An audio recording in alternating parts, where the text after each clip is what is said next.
Prostate అందరిలో పెరుగుతుంది. సిమ్టమాలజీ ఎవరికి వస్తుందో వాళ్ళకే ట్రీట్మెంట్ అవసరము.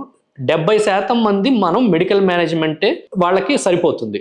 ఒక 20-30% మాత్రమే వాళ్ళకి సర్జికల్ ట్రీట్మెంట్స్ అనేవి కావాల్సి వస్తుంది. అయితే ఈ సర్జికల్ ట్రీట్మెంట్స్కి కొన్ని స్పెసిఫిక్ ఇండికేషన్స్ ఉన్నాయి. సో ఎవరికైతే ఈ ప్రోస్టేట్ అడ్డం పడి కిడ్నీలో వాపు వస్తుంది, సో అప్పర్ ట్రాక్ డైలటేషన్ అంటాం. అప్పర్ ట్రాక్ డైలటేషన్ వచ్చి క్రియాటిన్ పెరగటం మొదలవుతుంది. లేకపోతే రిఫ్రాక్టరీ యూరినరీ రిటెన్షన్, అంటే యూరిన్ కంప్లీట్గా ఆగిపోతుంది.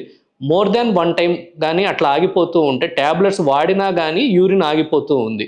సో ఇట్లాంటి రిఫ్రాక్టరీ యూరిన్ రిటెన్షన్, అట్లానే బ్లాడర్లో స్టోన్స్ ఫామ్ అవుతాయి. So bladder stones with prostate, అట్లానే రికరెంట్ యూరినరీ ట్రాక్ట్ ఇన్ఫెక్షన్స్, ఇట్లాంటి కొన్ని అబ్జల్యూట్ ఇండికేషన్స్ అంటారు వీటిని. సో ఇవి ఉంటే మాత్రం వీళ్ళకి ఖచ్చితంగా సర్జరీ కావాల్సి వస్తుంది.